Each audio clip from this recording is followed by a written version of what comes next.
Well, it looks as if the numbers coming in have slowed down a little bit. It kind of makes me think of watching my popcorn. When it slows down a certain amount, then you can turn it off. So again, my name is Karen Carter, and I work for the Center for Clinical and Translational Science. And I welcome you to today's Clinical Research Professional Training Series. And today, the topic is a little twofold, in that I'm going to be talking about bias as it exists in research. Some of it is explicit and some will be implicit, as we will discuss later on.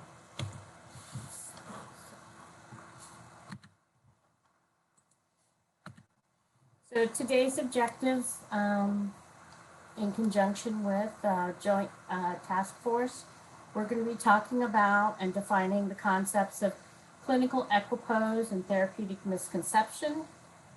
Also explain why inclusion and exclusion and other criteria are included in the protocol. And then to summarize some of these principles and methods in regards to the current climate of DEI that tends to be the topic of how do we incorporate that into and make sure that we are adhering to the mandates from the FDA and the research world.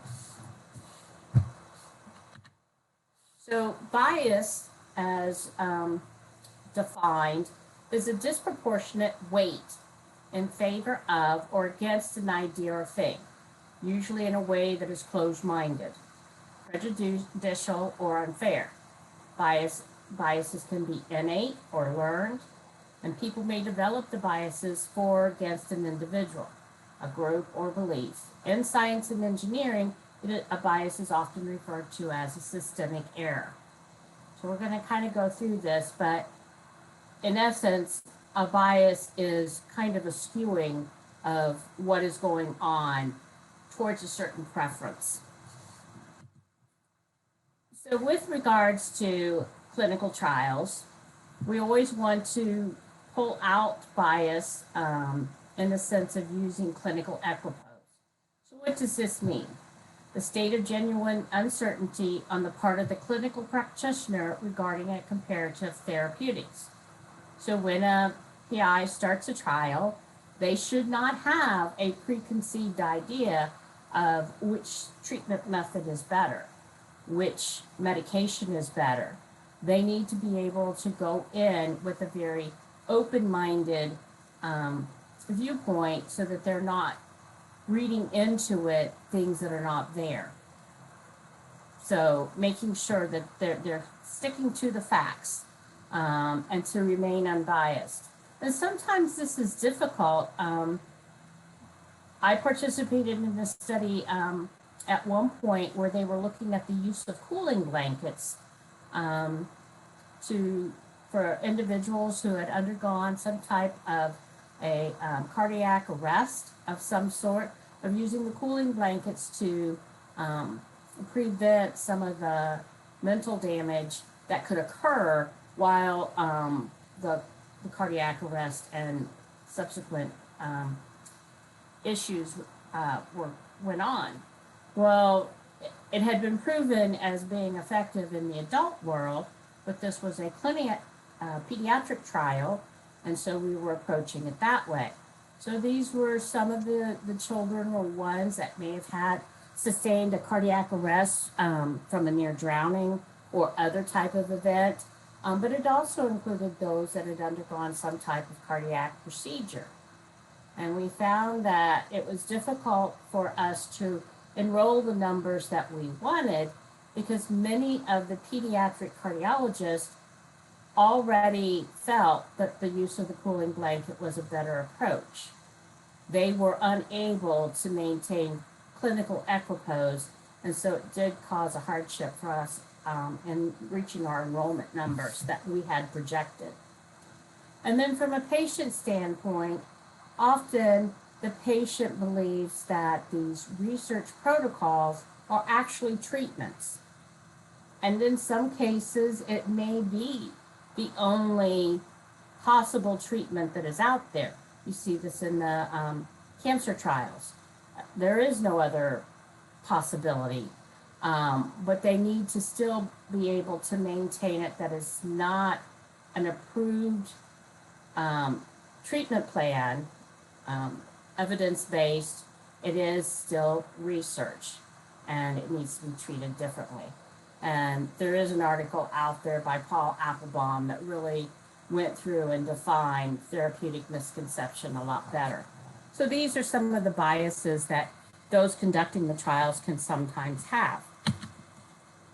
So, but if you look at what makes research ethical, the fair subject selection is one of the main things that you have to have amongst all the others in order to make sure that the research that you're conducting is ethical, along with your social and scientific values and the validity, informed consent, independent reviews, looking at your risk-benefit ratios, and then the potential and enrolled subjects. And this is in a document that is actually quoted quite a bit from JAMA, and I've got the notation down there. So today we're going to be looking at some of the biases with regards to fair subject selection. So in a pre-study, bias can sometimes explicitly, that means knowingly, be either put into a study or somehow taken out to refrain from those biases. The Belmont report talks about justice as being the fair distribution of risks and benefits. This is often alluded to when talking about international trials, that you want to make sure that there aren't communities that are being taken unfairly advantage of by not taking all the risks but not being able to benefit from the benefits of the study. Making sure that your inclusion and exclusion criteria are scientifically based. We talked about that a little bit last month, that sometimes inclusion and exclusion, well, that was what we used on the previous study and it worked pretty well, so let's just use it again. You want to make sure that those inclusion and exclusion criteria are truly what is needed for that study and not just being carried over from previous studies. And that you want your study population to consist of actual population dynamics. In other words, if you're doing a study within Central Ohio for something that might be distributed in Central Ohio, you want your study population to reflect the current real world population that you're going to be distributing study results to. Two other types of bias that can sometimes exist would be that selection bias, where you're putting in undue restrictions by the travel, and that's where we get into some of the more suppressed populations that maybe they can't travel to the study site. We saw during COVID that some of this was circumvented by using telehealth. But again, when using telehealth, that's assuming that individuals have access to internet.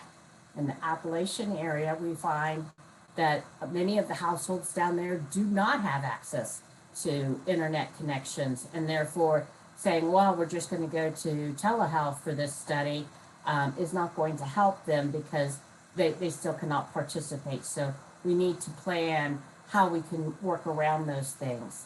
And then channeling bias is actually where the degrees of illness of the cohorts are not really reflective of the true disease. In other words, this might be, and often it's called cherry picking. I'll pick the patients that, are really compliant and they don't have a lot of other comorbidities, which is good as far as your study results, but is it truly reflective of the population in general that you can apply study results to? So these are just some things that you might need to consider when you're going through your study designs and making sure that, one, your study selection and how you're setting up your study is going to allow you to enroll a diverse population that is a reflection of the real world population that you are studying. When conducting the research, different types of biases that come in. Informational bias, this is probably one of the most prevalent, and this is the continuity of how information is being collected.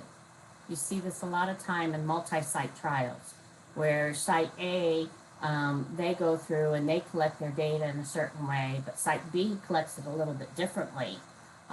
Site C does it totally backwards. And so those results are not going to jive as well as what you would hope, because everybody is collecting the data a little bit differently. So for instance, in one of the trials I participated in, we were taking the circumference of the neck as a measurement, and this was bariatric trial. We would do neck measurements. Well, as you can imagine, if you take a neck measurement once, it may be a little bit different if you wait 2 or 3 minutes, and now the person is, when they're doing it, they're inhaling or exhaling or just moved a little bit differently. And so we were required to take 3 measurements and then average them for this particular trial. However, if you had a site that they said, oh, I just don't think this is needed, I'm just going to take the one, your results might differ from site to site.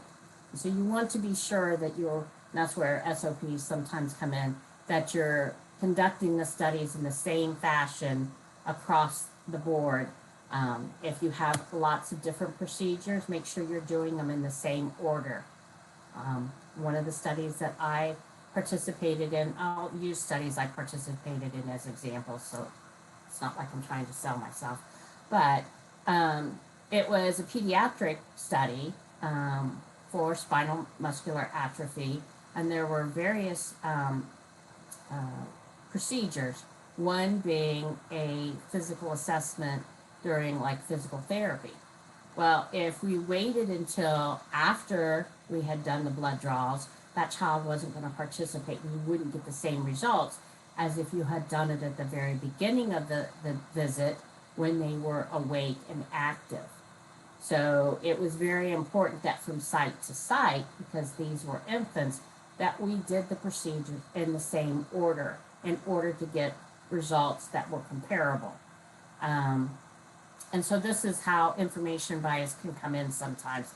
If the information is not being collected in the same fashion, you're going to get some variability.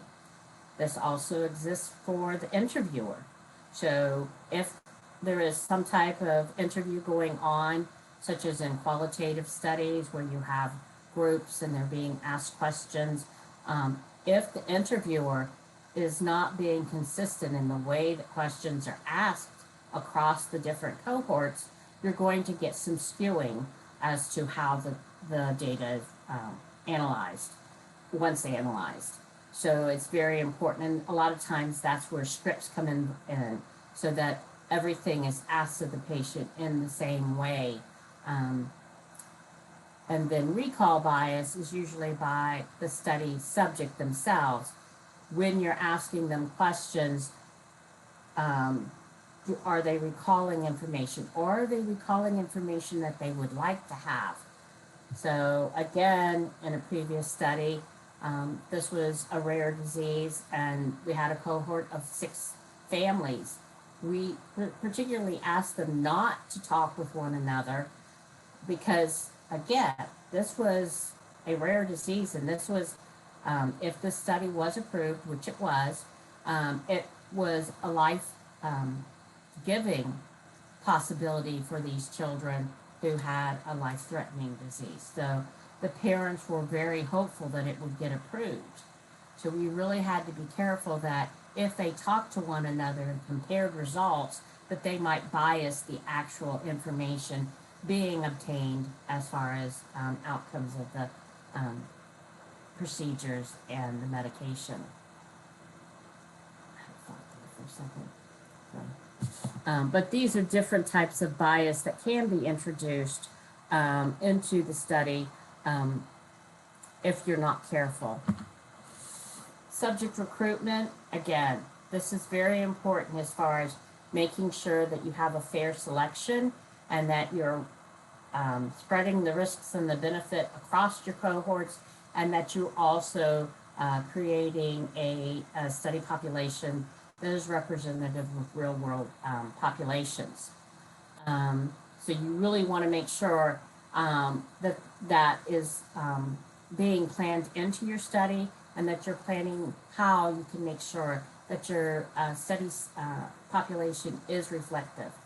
I was reading that historically almost 60 to 70% of clinical trial participants have been white males.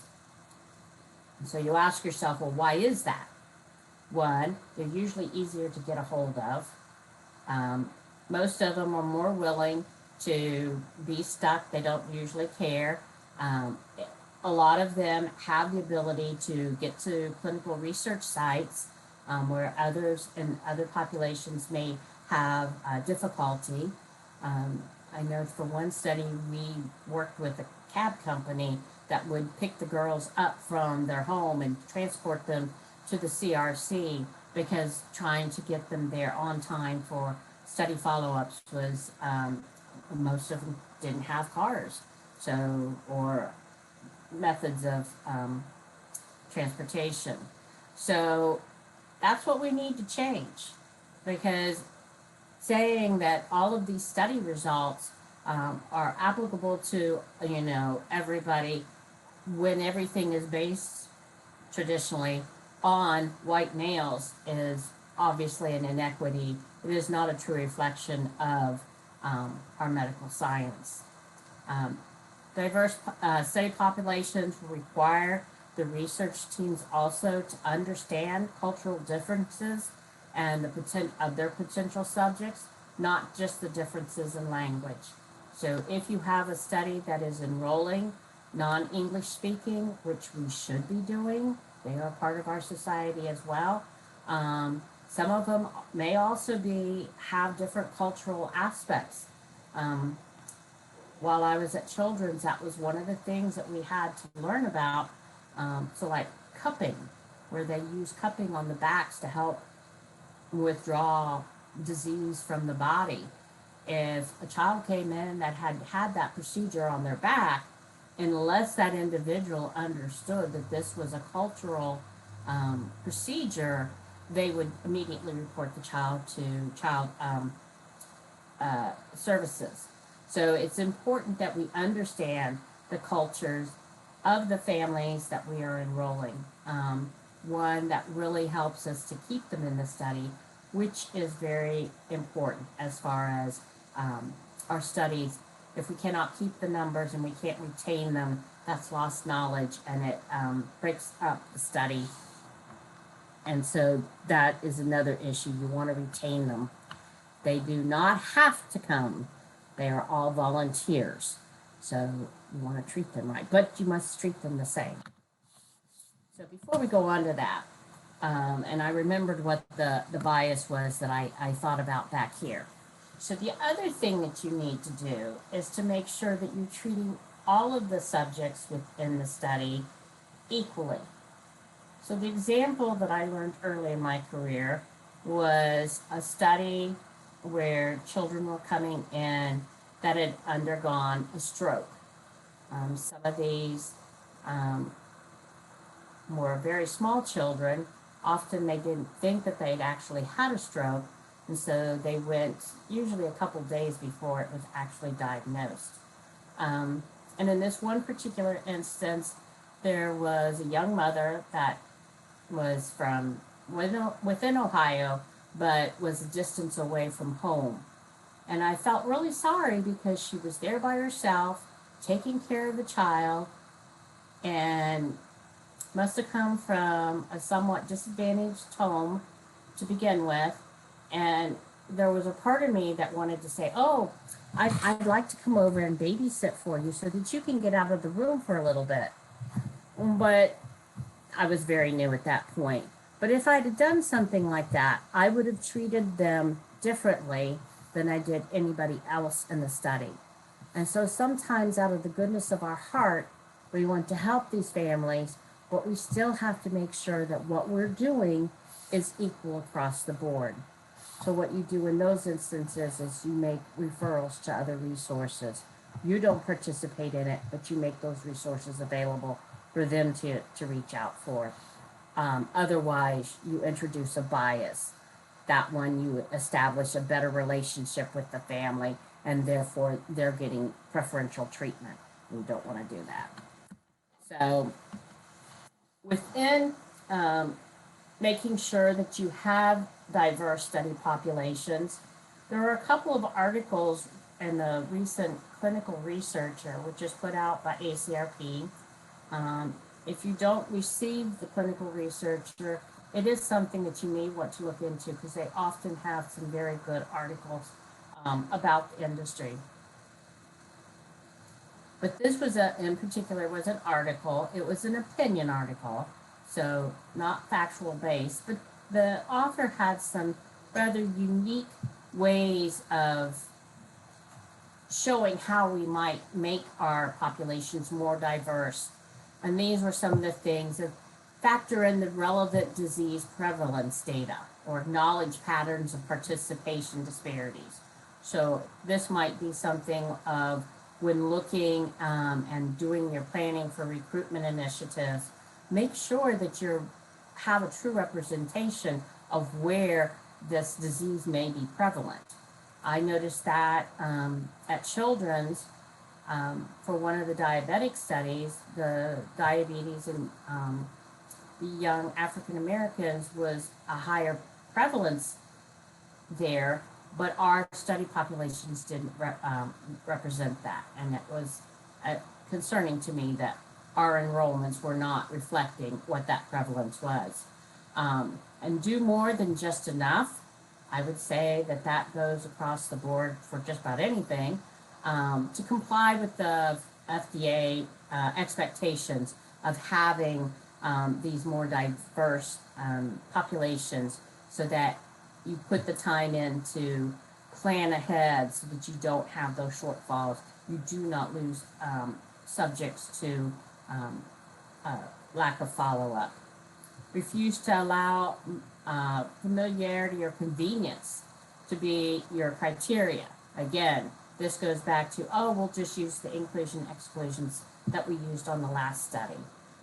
Do your due diligence. Make sure that all of those inclusion exclusions are truly what you need in order to study the population or study the disease that you're wanting to. Put your study through mock trials for reality checks. This was something that in a previous employment that we did routinely because it was pediatrics. Before we would start any study, we would have a mock visit. And this allowed us to kind of go through and practice some of these things of the procedures. Did they flow well? But anytime before you start a study, to have a mock visit or a mock recruitment, mock IRB, these are always things that will help you in the processing of your studies. Stop allowing fear of change to force you to just keep the status quo. I think all of us are a little leery of change.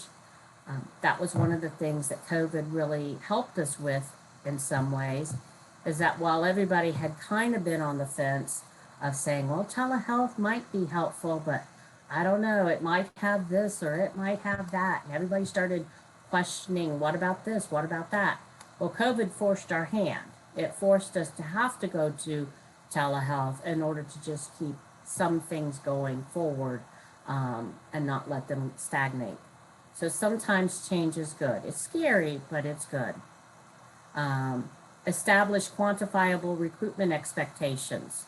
That if you are using a broker, look at the demographics and make sure that you are reflecting what you need to as far as moving forward and having that diverse population.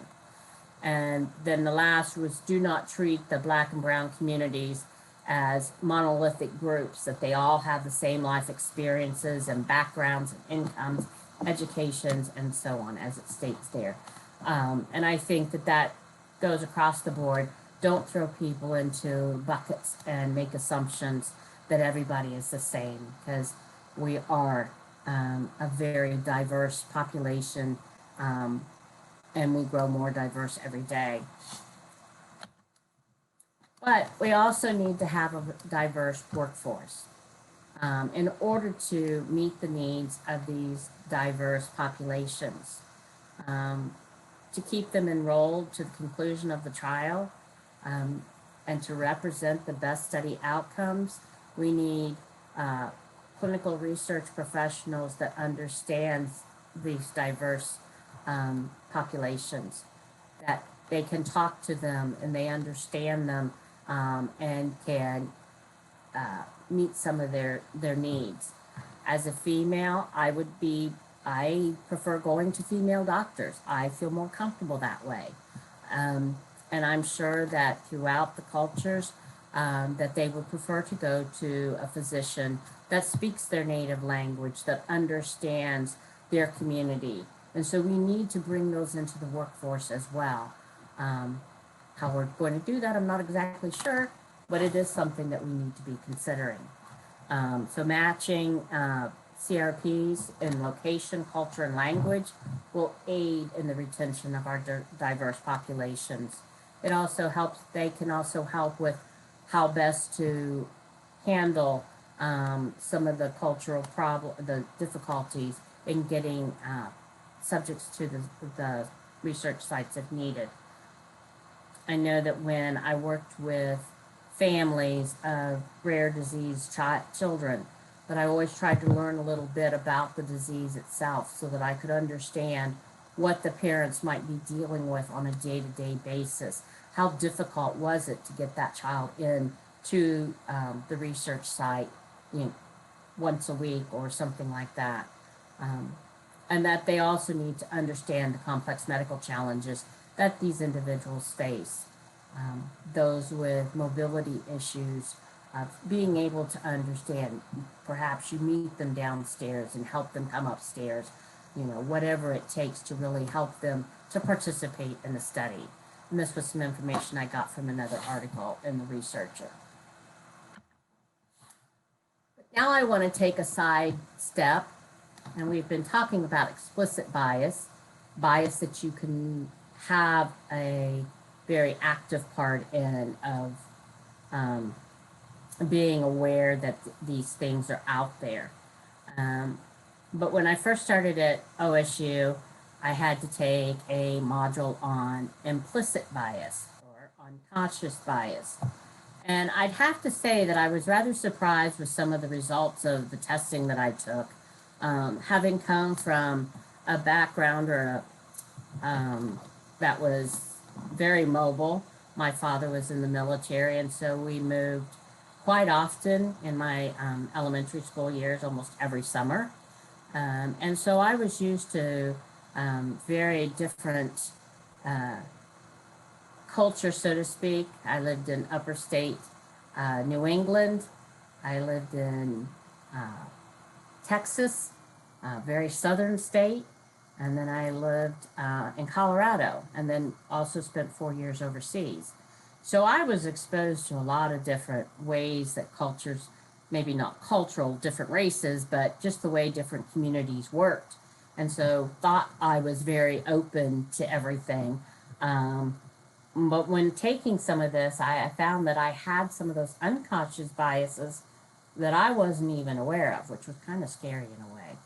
But there are those biases out there that we have that have been formed from our personal exposures and our social worlds that we are unfamiliar with and sometimes don't even realize that we have it.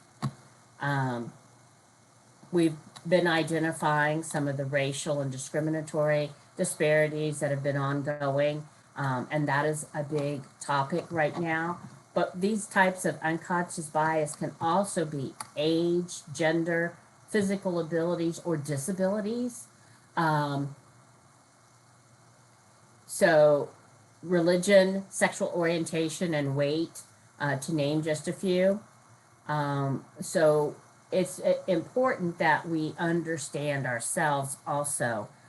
Leadership classes are often you're taught to understand yourself and what your learning styles are and things like that. So if you have unconscious biases, to recognize it so that you can not bring it into your research studies. And one of the things that OSU has is through the Office of Diversity and Inclusion, there are some different resources that you can access. And the Kerwin Institute of Implicit Bias Training has a resource where you can actually go in, and it's called a IAT, where you can actually go in and see some of these unconscious biases that you may have been carrying around that you were not even aware of. And that will help you in reaching out to some of your patients, that you can understand that you have that bias and then step out of it, hopefully, and not bring it into the study. There was one question on the chat from Nita Williams. It says, I'm curious about your comment that white males are usually easier to get a hold of. Can you please expand on that? I think that one of those things is, this is historically is what they were talking about. And that they are usually, there was a time when it was mainly a male-dominated world. As far as in the workforce, you didn't have as many females. And that also, it's easier to get the word out. Some of the communities do not have access to some of the, well, like right now, some of the multimedia. And then you also have some of the historical events that make others of maybe the African American races reluctant to participate in research due to incidences like Tuskegee, and there's a whole slew of them actually, of where there was misconduct in studies. So I think that's what they were talking about in the article, is typically like at institutions, academic medical institutions. Plus you've also, I think that it was easier to get them to come in, that they had their own transportation. And this is something that we do want to overcome.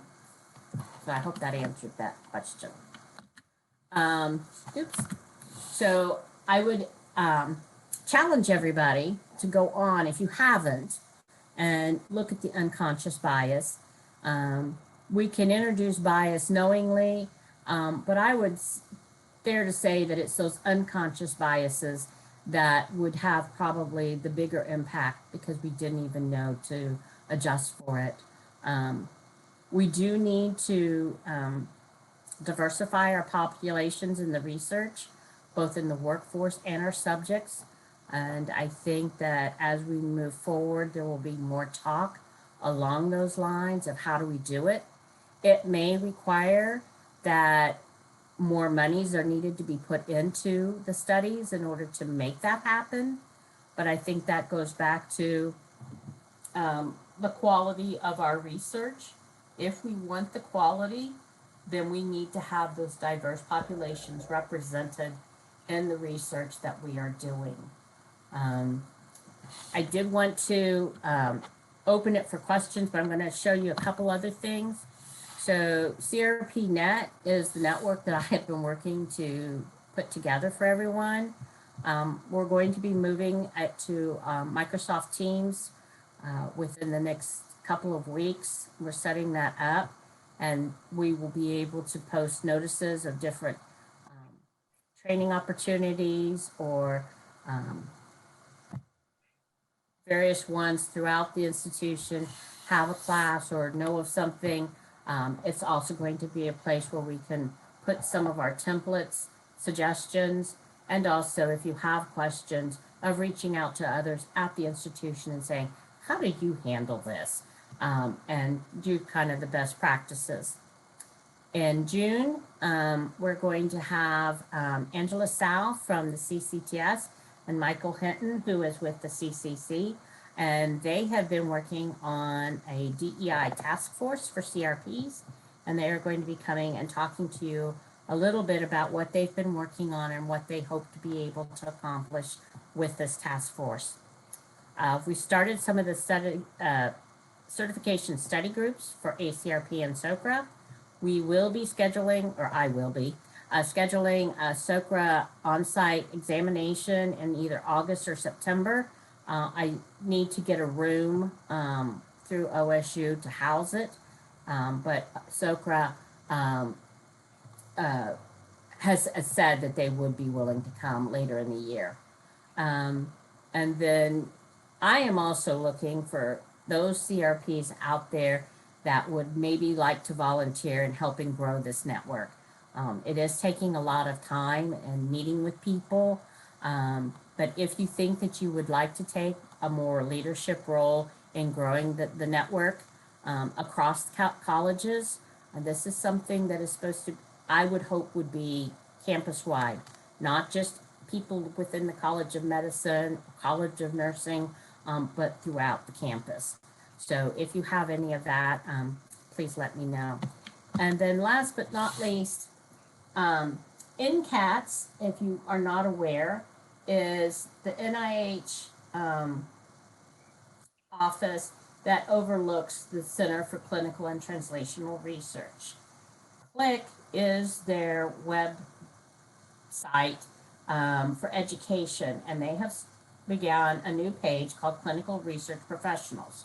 This is on the same pages of where they do information for the scholars that receive grants. They have an upcoming meeting. It's an unmeeting that they're going to be having that anybody is invited to come to and listen into and participate in, where they're going to be exploring the inclusion of community hospitals into clinical research. It will be a discussion. There'll probably be some breakout groups. If you're interested, the information is here, and these will all be coming out to you guys later today.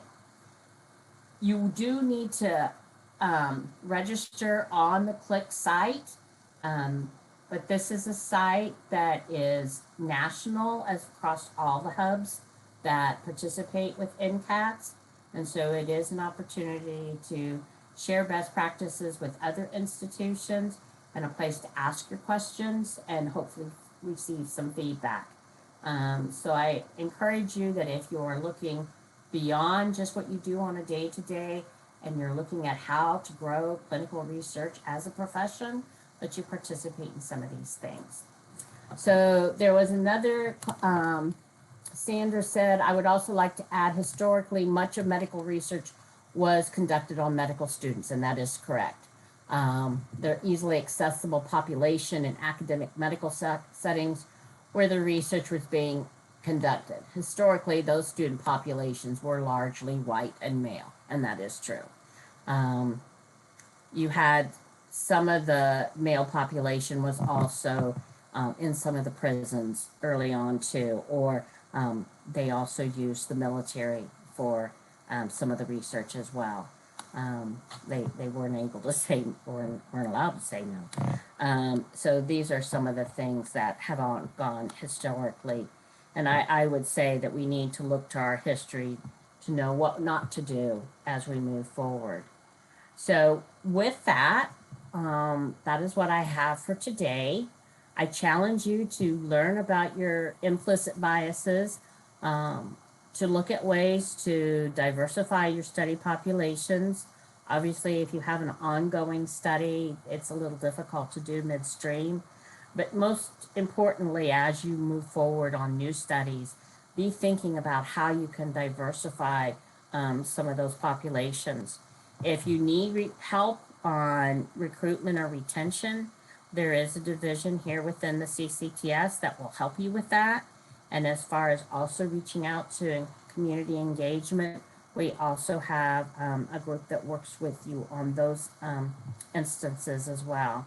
So if there are any questions, if not, look forward to the CRP net coming on Teams. Once I really make sure that I feel comfortable in Teams, it will probably be coming out within the next couple of weeks, hopefully before the end of May. But if you have questions, feel free to unmute yourself and ask the questions. I usually stay on until most everybody leaves. But hopefully you can join us next month for the DEI task force rollout, and enjoy the day. So thanks everyone.